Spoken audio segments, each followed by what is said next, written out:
We just got done grocery shopping, and my mom's going to put away a cart, and I'm gonna like lock her out of the car and not let her in because I have the keys in the car, so she's not gonna be able to get back in.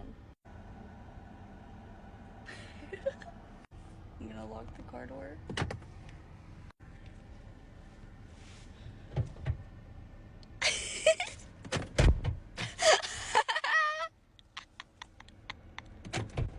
Oh, there you go.